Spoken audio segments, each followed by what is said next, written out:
السلام علیکم ورحمۃ اللہ وبرکاتہ۔ بسم اللہ الرحمن الرحیم، الحمد للہ رب العالمین، والصلاة والسلام علی سید المرسلین وعلی آلہ وصحبہ اجمعین۔ جناب ڈاکٹر محمد یوسف فاروقی صاحب، جناب اسامہ سیٹھ صاحب، جناب ڈاکٹر محی الدین ہاشمی اور تمام حاضرین اور حاضرات، میرے لیے بہت ہی خوشی کا مرحلہ ہے کہ ایک دفعہ پھر علامہ اقبال اوپن یونیورسٹی میں آنے کا موقع ملا ہے کہ جہاں پر اس موضوع پر بات کی جائے جو کہ موضوع دیا گیا ہے اسی معاشرتی استحکام کے حوالے سے۔ اور اس بارے میں سب سے پہلی بات یہی ہے، جیسے کہ ابھی ذکر بھی ہوا، کہ یہی معلوم ہو کہ معاشرتی استحکام ہے کیا چیز، کسے کہتے ہیں کہ معاشرہ مستحکم ہو، اور اسی کے تناظر میں یہی دیکھنا ہوگا کہ ہمارا یہ معاشرہ مستحکم ہے یا نہیں ہے۔ تو یہی موضوع رکھا گیا ہے اسی مناسبت سے۔ تو پہلی بات ہے کہ اس میں یہی آیت میرے سامنے آتی ہے کہ جس میں ارشاد باری تعالیٰ ہے، ضرب اللہ مثلا قریۃ كانت آمنة مطمئنة یأتیہا رزقها رغدا من كل مكان فكفرت بأنعم الله فأذاقها الله لباس الجوع والخوف بما كانوا يصنعون۔ تو اللہ تعالیٰ نے ایک بستی کی بات کی ہے۔ بعض مفسرین یہی کہتے ہیں کہ اس سے مراد مکہ مکرمہ کی بستی تھی اس وقت کی، کہ ان لوگوں کے لیے اللہ تعالیٰ نے کیا کچھ نہیں کیا، حرما آمنا یتخطف الناس من حولہم، کہ وہ حرم آمن دیا تھا، امن و امان دیا تھا۔ تو اسی بستی کے بارے میں فرمائے کانت آمنۃ مطمئنہ، ایک مستحکم معاشرہ جس میں امن و امان ہو، سکون و اطمینان ہو، دروازے پہ تالے لگانے کی ضرورت نہ پڑے، وہاں پر بیریئر بنانے کی ضرورت نہ پڑے، وہاں پہ سیکیورٹی گارڈز رکھنے کی ضرورت نہ پڑے، جہاں پہ کیمرے فٹ کرنے کی ضرورت نہ پڑے، آمنۃ مطمئنہ۔ تو پہلا وہ امن و امان، سکون و اطمینان ہے۔ دوسری بات، یاتیہا رزقہا رغدا من کل مکان، اور اس کا رزق ہر طرف سے فراوانی سے آیا کرتا تھا۔ تو دو ہی چیزیں بیان کی ہیں قرآن کریم نے، ایک مستحکم معاشرے کے لیے ایک امن و امان ہے، سکون و اطمینان ہے، اور دوسرا وہ رزق کی فراوانی ہے جس کے لیے کوئی مہنگائی کا ڈر نہیں ہے، کہیں لائنوں میں کھڑے ہو کے آٹے اور چینی کے لیے واویلا مچانا نہیں ہے، جہاں پہ ہر چیز جو ہے وہ فراوانی سے ملتی ہو، وہ ہے ایک مستحکم معاشرہ۔ اور اسی لیے پھر جو اس آیت کے دوسرے حصے میں جو فرمایا فَكَفَرَتْ بِأَنْعُمِ اللَّهِ، کہ اس بستی والوں نے اللہ کی نعمتوں کو جھٹلا دیا، ناشکری کی، کفران نعمت کیا، تو کیا ہوا پھر؟ فَأَذَاقَهَا اللَّهُ لِبَاسَ الْجُوعِ وَالْخَوْفِ، دونوں نعمتیں چھن گئیں، اور اس کے بعد جو مزہ چکھا دیا گیا، مزہ بھی لباس کا، عجیب سا ایک ترکیب اللہ تعالیٰ نے بیان کی ہے، فَأَذَاقَهَا اللَّهُ لِبَاسَ الْجُوعِ وَالْخَوْفِ بِمَا كَانُوا يَصْنَعُونَ۔ جہاں تک میرا جو تھوڑا بہت مطالعہ ہے اسی میں ہے کہ ایک تو ذائقہ وہ ہے جو کہ انسان کے اندرونی احساس کا نام ہے، کہ آدمی کسی چیز کو چکھتا ہے اور کہیں کھٹا ہے، میٹھا ہے، کڑوا ہے، تو وہ اسے بتاتا ہے، تو یہ وہ اندرونی معاملہ ہے۔ لباس بیرونی معاملہ ہے۔ تو پھر اللہ تعالیٰ نے ان کو اندرونی اور بیرونی تمام نعمتوں سے چھین کر ان کو کیا کیا؟ فَأَذَاقَهَا اللَّهُ لِبَاسَ الْجُوعِ وَالْخَوْفِ، بھوک اور خوف کا مزہ چکھا دیا، لباس پہنا دیا، ہر طرح سے ان کو ملوث کر دیا۔ اس میں اپنی قوم کو دیکھ لیں تو اس میں کوئی آپ کو حیرت نہیں ہوگی۔ تو بہرحال یہ ہے کہ معاشرتی استحکام سے مراد پھر وہ امن و امان ہے، سکون و اطمینان ہے، آپس کا باہمی تعاون ہے، اور وہ بھی کس طرح؟ اللہ تعالیٰ کے اس منشور کے ساتھ جو اس نے اپنی کتاب میں دیا ہے، نبی کریم صلی اللہ علیہ وسلم کی سیرت کے حوالے سے، جو نبی کریم صلی اللہ علیہ وسلم نے ایک بہترین معاشرہ تشکیل دے کے ایک نمونہ ہمارے سامنے رکھ دیا ہے۔ اگر یہ دونوں چیزیں ہمارے سامنے ہو جائیں تو یقیناً ہم وہ معاشرہ بن سکتے ہیں، اگر ایسا نہیں ہے تو پھر وہی ہوگا جو ہو رہا ہے۔ تو پہلی چیز ہی وہ منہج ہے، وہی کرائٹیریا ہے جو اگر ہمیں مل جائے، جو کہ منہج ربانی ہے، وہ اگر ہمارے سامنے ہے تبھی تو کچھ نہ کچھ مل سکتا ہے کہ الا یعلم من خلق وهو اللطیف الخبیر، تو وہی تو جانتا ہے سب کچھ۔ تو لہذا اگر اس کے ہی منہج پہ نہیں چلیں گے تو کس کے منہج پر چلیں گے؟ اس نے تو ہر چیز ہمارے لیے مسخر کر دی ہے. اور دوسرا جو معاملہ ہے کہ وہ باہمی تعاون، رواداری، اس میں اگر رہیں گے تبھی ہم صحیح معنی میں ایک معاشرے میں رہ سکتے ہیں. اگر ایک دوسرے کے جانی دشمن ہی رہے، فرقہ وارانہ ایک عفریت ہم پر مسلط رہا اور آپس میں یہی پولرائزیشن ہوتی رہی تو پھر ایک قوم نہیں بن سکتی، ایک معاشرہ نہیں بن سکتا. اور تیسری چیز یہی ہے کہ وہ پھر وہ تحفظ حاصل ہو ایک پورے اس معاشرے کو، کہ باہر سے کوئی نہ خطرہ ہوگا، نہ اندر سے کوئی خطرہ ہوگا، نہ کوئی ڈر ہوگا، نہ خوف ہوگا، پوری طرح وہ امن و امان اور سلامتی کا معاملہ ہوگا. میں آگے بڑھتا ہوں. تو اسی معاشرے کے پھر اس اجتماعیت کو کرنے کے لیے 5 چیزیں آپ کے سامنے پیش کر رہا ہوں. اگر ان کے ذریعے سے ہی ہم اس معاشرے کی حفاظت کر سکتے ہیں، اس کو مستحکم کر سکتے ہیں، تو وہی پھر ہمارے لیے ایک بہت بڑا انعام بن سکتا ہے اللہ تعالیٰ کی طرف سے. اس میں پہلی چیز ہے وہی ایمان. ایمان باللہ.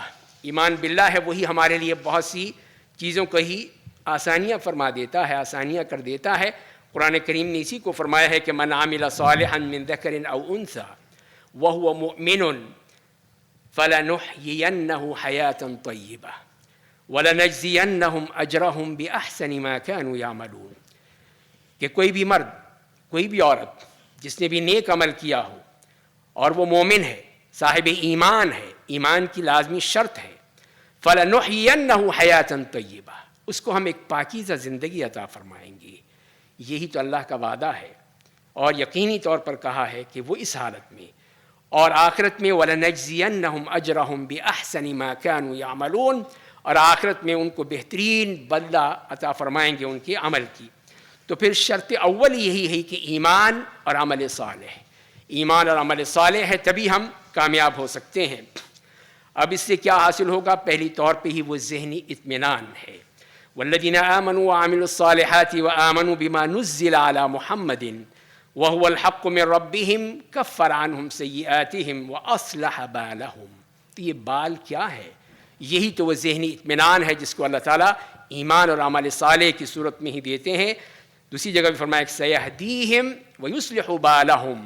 تو یہی پوری طرح جو ذہنی صلاحیتیں ہیں جب وہ یکجا ہو جائیں اور صحیح معنی میں اکٹھی ہو کے پھر وہ اصلاح ہو جائے تو وہی ایک بہترین معاشرہ دیتی ہیں. دوسری بات یہ ہے کہ وہی سکینت یا سکون کہہ لیجئے، اطمینان کہہ لیجئے، وہ بھی ہے جو کہ یہیں اسی حقیقی سعادت سے ہی حاصل ہوتا ہے. قرآن یہی کہتا ہے هو الذی انزل السکینۃ فی قلوب المؤمنین لیزدادوا ایمانا مع ایمانہم، کہ اسی نے تو یہ سکینت نازل کی ہے مومنوں کے دلوں پر تاکہ وہ ایمان کے ساتھ مزید ایمان میں اضافہ ہوں. لقد رضی اللہ عن المؤمنین اذ یبایعونک تحت الشجرہ فعلم ما فی قلوبہم فانزل السکینۃ علیہم واثابہم فتحا قریبا. تو یہی امن کا ایمان کا اصل وہی ثمرہ ہے کہ وہی سکینت ملتی ہے، اللہ کی طرف سے وہ سکینت نازل ہوتی ہے ایمان کی وجہ سے. اور یہی ہمیں یہی ایمان امن بھی دیتا ہے. ہم جو ہر وقت اسی مصیبت میں مبتلا رہتے ہیں کہ امن و امان تباہ ہو چکا ہے، برباد ہو چکا ہے، گورنمنٹ کی کہیں ریٹ نہیں ہے. تو اسی کو دیکھ لیجیے قرآن نے کیا ہے، الذین آمنوا ولم یلبسوا ایمانہم بظلم اولئک لہم الامن وہم مہتدون. تو قرآن تو صاف کہہ رہا ہے کہ امن اسی وقت ہوگا جبکہ ایمان کو خالص رکھو گے. اگر ایمان خالص نہ رہا، اس کے ساتھ کوئی ملاوٹ کر دی تو 2 نمبر چیز کہیں کام نہیں آتی. تو یہی ہے کہ 2 نمبری ایمان ہمارا وہ کہاں کام آئے گا. لم یلبسوا ایمانہم بظلم اولئک لہم الامن وہم مہتدون. اطمینان قلب، الذین آمنوا وتطمئن قلوبہم بذکر اللہ الا بذکر اللہ تطمئن القلوب. تو اطمینان قلب کیسے حاصل ہوگا؟ ہر جگہ تو پریشانی ہے، اضطراب ہے، انتشار ہے.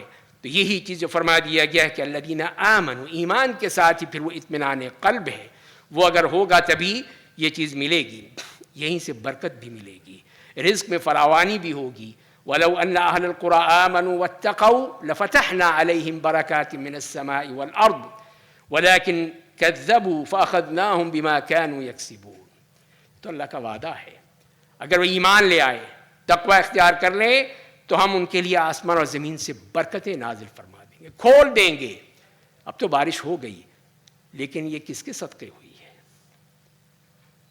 انہی معصوم جانوروں کے صدقے سے. جیسے کہ نبی کریم صلی اللہ علیہ وسلم نے فرمایا ہے کہ اللہ تعالیٰ تمہیں نہیں دینا چاہتا تمہارے اعمال کی وجہ سے، لیکن ان بیچارے جو معصوم جانور ہیں، مویشی ہیں، ان کی وجہ سے اللہ تعالیٰ تمہیں بھی پانی دے دیتا ہے. تو ان کے وسیلے سے ہمیں یہ بھی مل گیا. پھر یہی وہ سعادت حقیقی جسے ابھی ہم نے اس آیت میں پڑھا کہ فَلَنُحْيِيَنَّهُ حَيَاةً طَيِّبَةً، تو یہ چیز مل جائے تبھی وہ پاکیزہ زندگی بھی مل سکتی ہے، وہ نیک معاشرہ بھی بن سکتا ہے. وہی چیز ہے تبھی ہم کامیاب ہو سکتے ہیں. لیکن اگر اس کی ہم مخالفت میں آ جائیں گے تو قرآن کا کہنا کیا ہے؟ فَإِمَّا يَأْتِيَنَّكُم مِّنِّي هُدًى فَمَنِ اتَّبَعَ هُدَايَ فَلَا يَضِلُّ وَلَا يَشْقَىٰ، کہ جب میری طرف سے ہدایت آ جاتی ہے تو جس نے بھی میری ہدایت کو قبول کر لیا، ہدایت کی پیروی کر لی، تو نہ وہ گمراہ ہوگا نہ کوئی بدبختی آئے گی. وَمَنْ أَعْرَضَ عَنْ ذِكْرِي فَإِنَّ لَهُ مَعِيشَةً ضَنْكًا وَنَحْشُرُهُ يَوْمَ الْقِيَامَةِ أَعْمَىٰ، اور جس نے میرے ذکر سے اعراض کر دیا، منہ پھیر لیا، تو فرمایا کہ اس کے لیے پھر وہ معیشت کون سی معیشت ہے؟ بہت ہی تنگ معیشت کر دی جائے گی. اس کا حشر ہم خود ہیں، ہم خود دیکھ رہے ہیں. وَنَحْشُرُهُ يَوْمَ الْقِيَامَةِ، اور قیامت کے دن اس کو اندھا اٹھائیں گے.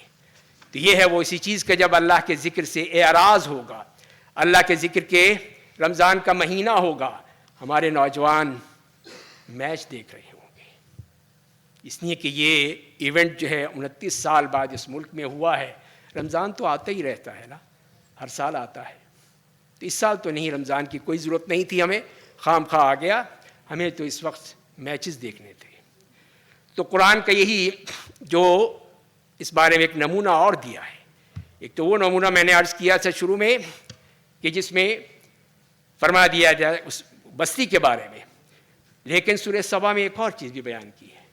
لَقَدْ كَانَ لِسَبَإٍ فِي مَسْكَنِهِمْ آيَةٌ جَنَّتَانِ عَنْ يَمِينٍ وَعَنْ شِمَالٍ كُلُوا مِن رِزْقِ رَبِّكُمْ وَاشْكُرُوا لَهُ بَلْدَةٌ طَيِّبَةٌ وَرَبٌّ غَفُورٌ، کہ سبا کے لیے ان کے ہی شہر میں، ان کے مسکن میں ایک نشانی تھی. 2 باغات تھے ان کے دائیں جانب، 2 بائیں جانب، اور ان سے کہا گیا کہ اپنے رب کا رزق کھاؤ، مزے کرو، خوب کھاؤ، اور لیکن شکر بھی ادا کرو. وَاشْكُرُوا لَهُ بَلْدَةٌ طَيِّبَةٌ، پاکیزہ ایک شہر ہے، وَرَبٌّ غَفُورٌ، اور مغفرت کرنے والا رب ہے. پھر نتیجہ کیا نکلا؟ ذرا یہی غور کر لیجئے گا. فَأَعْرَضُوا فَأَرْسَلْنَا عَلَيْهِمْ سَيْلَ الْعَرِمِ وَبَدَّلْنَاهُمْ بِجَنَّتَيْهِمْ جَنَّتَيْ ذَوَاتَيْ أُكُلٍ خَمْطٍ وَأَثْلٍ وَشَيْءٍ مِّن سِدْرٍ قَلِيلٍ ذَلِكَ جَزَيْنَاهُمْ بِمَا كَفَرُوا وَهَلْ نُجَازِي إِلَّا الْكَفُورَ.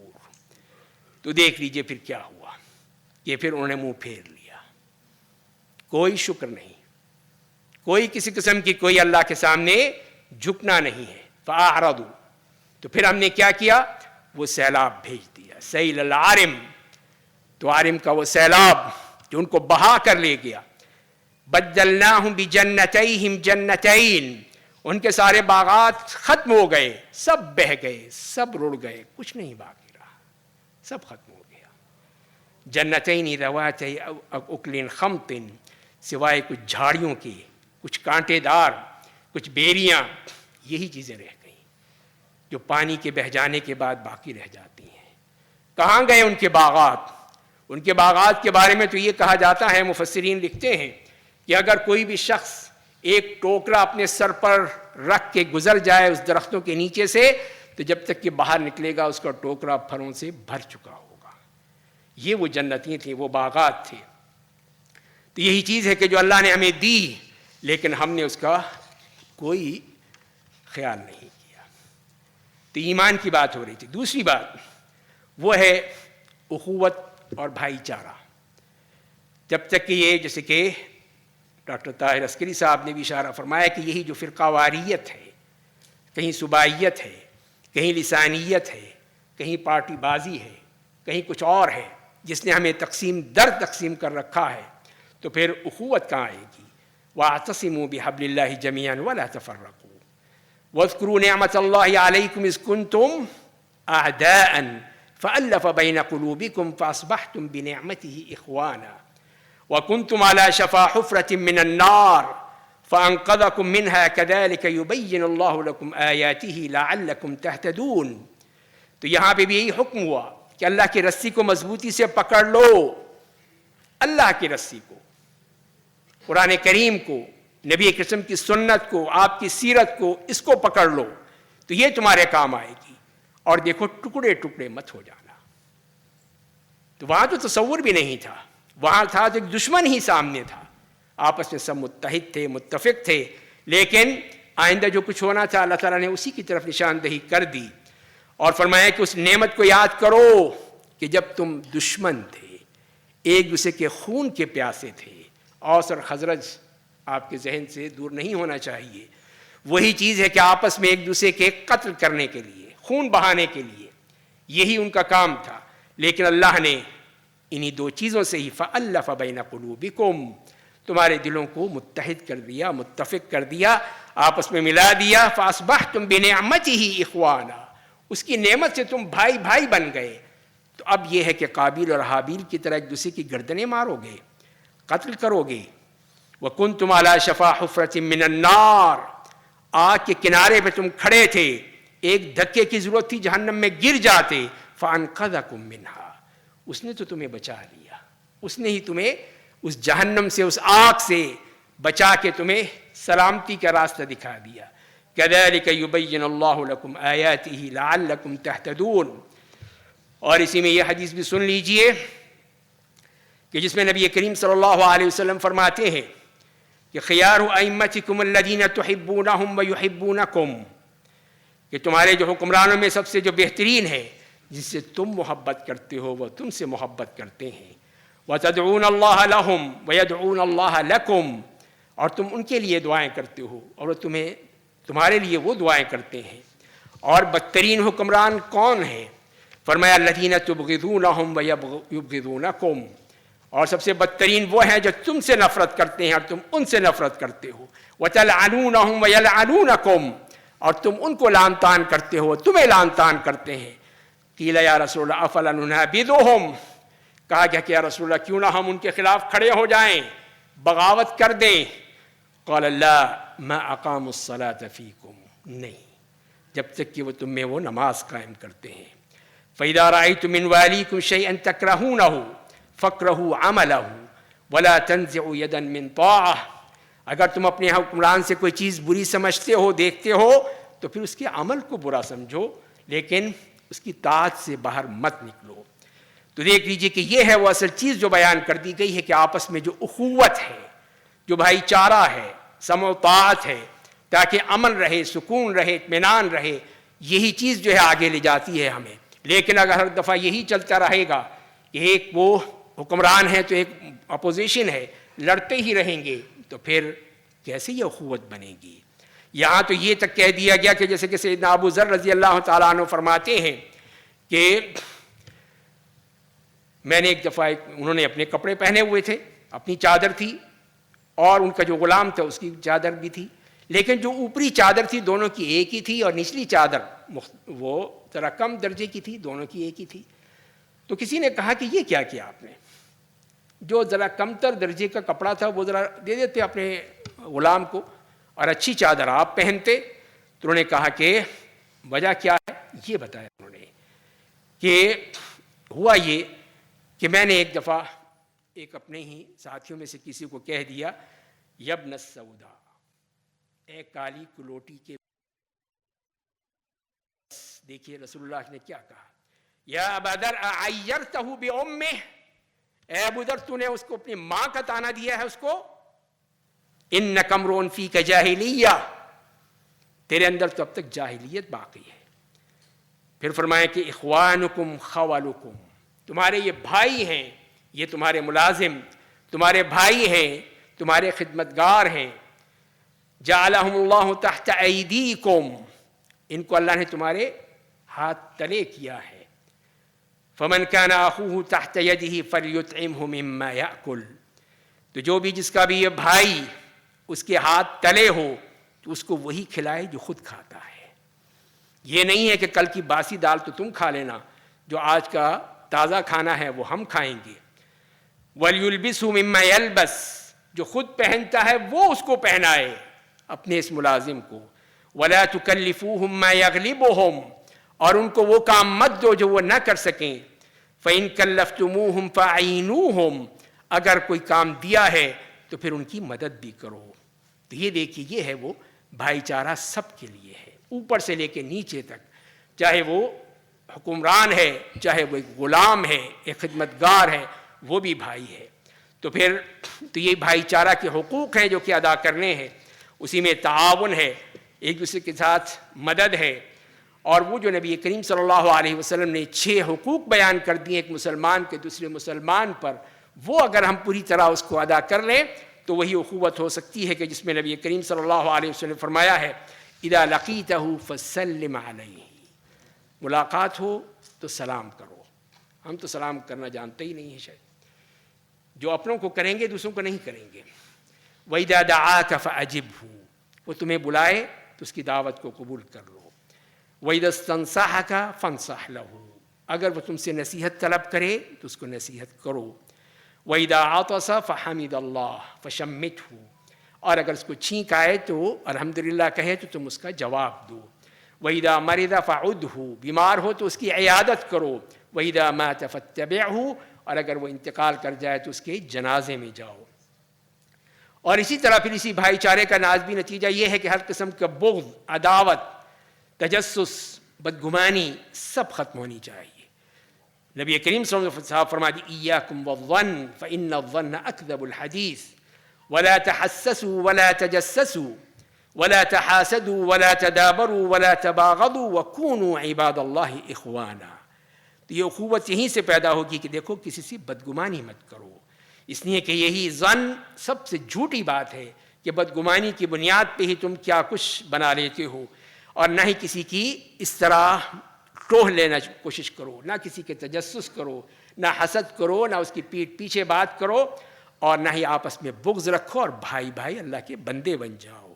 تو یہ وہی ہے. دوسری چیز یہ پھر وہ آپس کی ہمدردی، مدد اس میں بھی ہے. جیسے کہ اشعریین کے بارے میں نبی کریم صلی اللہ علیہ وسلم نے فرمایا کہ ان کا معاملہ کیا تھا کہ جب بھی وہ سفر میں ہوتے تھے، کہیں نکلتے تھے جہاد کے لیے یا اور، تو کھانا کم ہو جاتا تھا تو کیا کرتے تھے، سب اپنے پاس جو جس کے پاس ہے سب جمع کر لیتے تھے اور سب آپس میں تقسیم کر کے اس کھانے کو کھا لیتے تھے.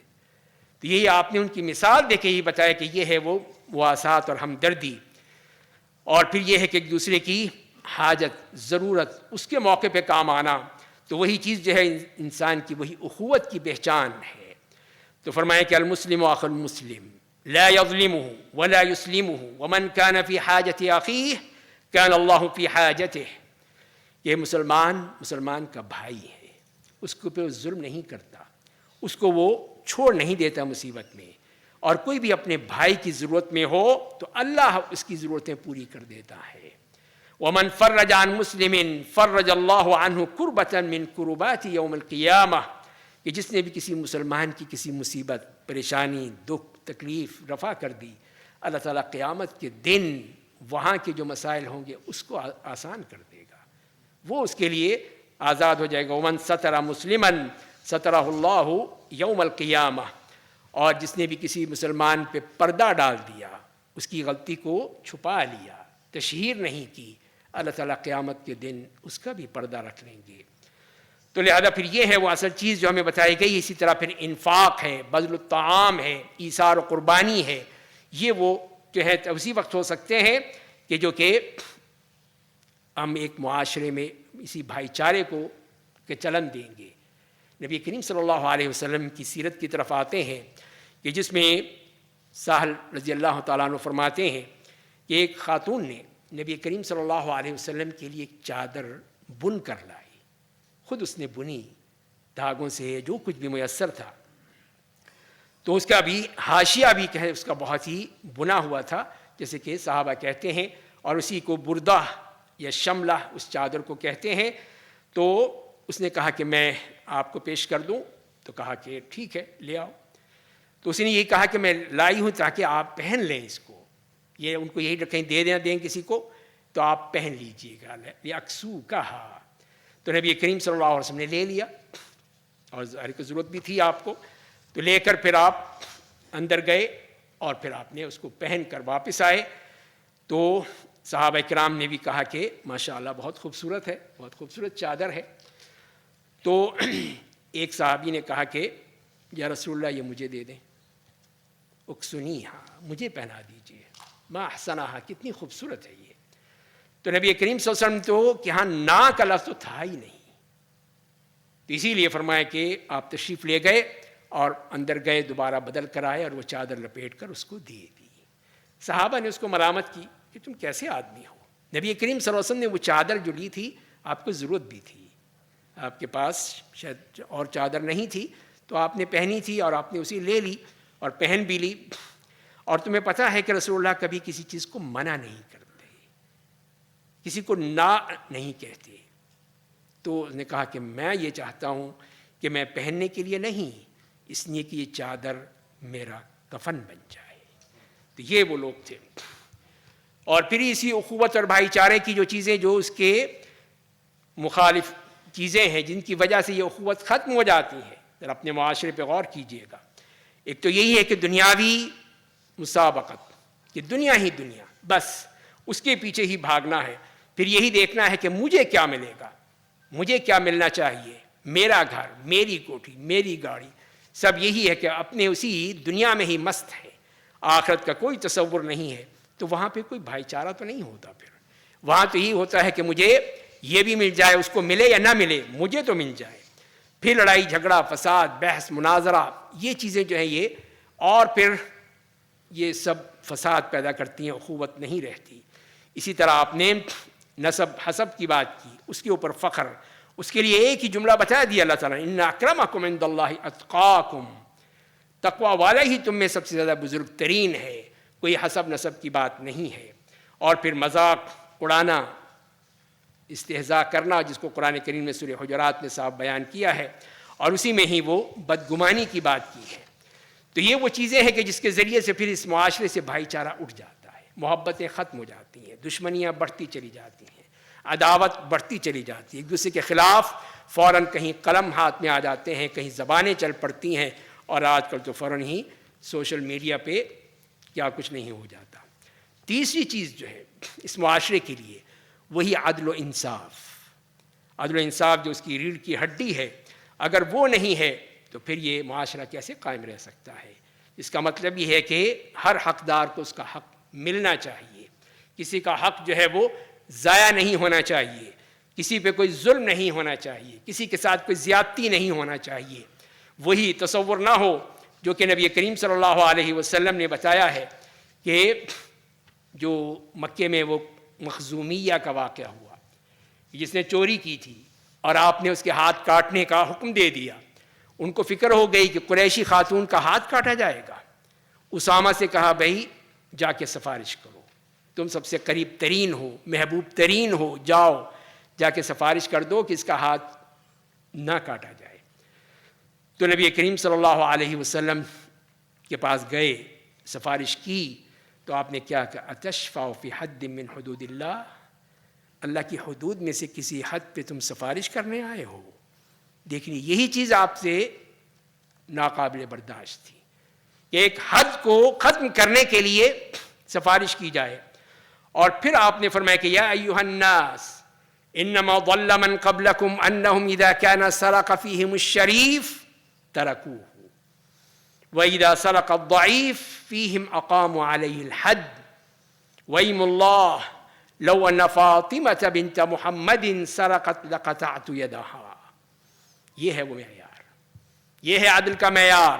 اس لیے آپ نے فرمایا کہ تم سے پہلی قومیں کیوں تباہ ہوئی تھیں، ان کی تباہی کا سبب کیا تھا کہ اشرافیہ میں سے کسی نے کچھ کیا تو اس کو چھوڑ دو، اس کو کچھ مت کہو، لیکن ایک غریب ہے اس کو بس فوراً ہی اٹھا کے پھینک دو جیل میں. تو یہ ہے تصور جو آج بھی قائم ہے. آج بھی یہی قائم ہے کہ ایک قاتل بھی بڑے آرام سے نکلتا ہے جیل سے فتح کا نشان بناتے ہوئے کہ دیکھو میں بچ گیا. تو یہ ہے وہ چیز جو کہ ہمیں آج بھی دیکھنی پڑ رہی ہے. اور یہی ہے رسول اللہ صلی اللہ علیہ وسلم جو معیار دیا تھا اس سے ہم نے بالکل ہی دور چلے گئے. تو یہی چیز ہے جب کہ عمرو بن العاص رضی اللہ تعالیٰ کا واقعہ بھی آپ کے ذہن میں ہوگا، جبکہ سیدنا عمر نے وہ قول کہا تھا کہ مذ کم استعبدتم الناس وقد ولدتهم امہاتهم احرارا، تم نے ان لوگوں کو کب سے غلام بنا لیا جبکہ ان کی ماؤں نے ان کو آزاد جنا تھا۔ تو یہ ہے وہ عدل و انصاف کا معاملہ۔ باقی چیزیں جو ہے میں صرف ان کے رؤوس اقلام آپ کو بیان کر دیتا ہوں۔ اور چوتھی چیز ہے آپس کی باہمی تعلقات امن و امان کے ساتھ، کوئی وہاں پہ نہ کوئی دہشت گردی ہو، نہ کوئی قتل و غارت ہو، نہ کوئی، تو آپس میں اس کی بہترین مثال نبی کریم صلی اللہ علیہ وسلم کا وہ میثاق مدینہ ہے جو آپ نے مدینہ میں قائم کیا تھا۔ وہی تھا کہ کیسے ہم رہ سکتے ہیں جہاں مسلمان بھی ہیں، غیر مسلم بھی ہیں، سب کے ساتھ رہنا ہے، کسی کو چھوڑنا نہیں ہے، کسی کو انکار نہیں کرنا ہے۔ تو یہی وہ چیز ہے جو کہ آپس میں رہ کر ہی بن سکتی ہے، تبھی وہ معاشرہ قائم ہو سکتا ہے۔ ان کے بھی حقوق ہیں اہل کتاب کے، ہمارے بھی حقوق ہیں، اور ان کے حقوق میں اور زیادہ سختی کی گئی ہے۔ اور آخری چیز یہی ہے، آپس کی جو وسطیت ہے، اعتدال ہے، توازن ہے، وہ اگر باقی رہے، کوئی غلو نہ ہو، کوئی زیادتی نہ ہو، آپس میں بڑھ کے نہ ہو، تبھی ہو سکتی ہیں۔ اسی لیے کہ یہ امت وسط ہے۔ وَكَذَلِكَ جَعَلْنَاكُمْ أُمَّةً وَسَطًا لِتَكُونُوا شُهَدَاءَ عَلَى النَّاسِ وَيَكُونَ الرَّسُولُ عَلَيْكُمْ شَهِيدًا۔ تو یہ اسی وقت ہو سکتا ہے کہ ہم اعتدال کی زندگی بسر کریں، کسی قسم کا غلو، زیادتی، افراط و تفریط، یہی چیزیں جو ہیں وہ معاشروں کو تباہ کر دیتی ہیں۔ اللہ تعالی ہمیں عمل کرنے کی توفیق عطا فرمائے۔ سیرت پہ باتیں تو بہت ہوتی ہیں، سیمینار بھی ہوتے ہیں، کانفرنسز بھی ہوتی ہیں، لیکن عمل کہاں ہے؟ عمل ہو جائے تو وہی پھر ہماری زندگیاں بدل سکتی ہے، ورنہ صرف باتیں کرنے سے تو کچھ نہیں ہوگا۔ اللہ تعالی ہم سب کو عمل کرنے کی توفیق عطا فرمائے۔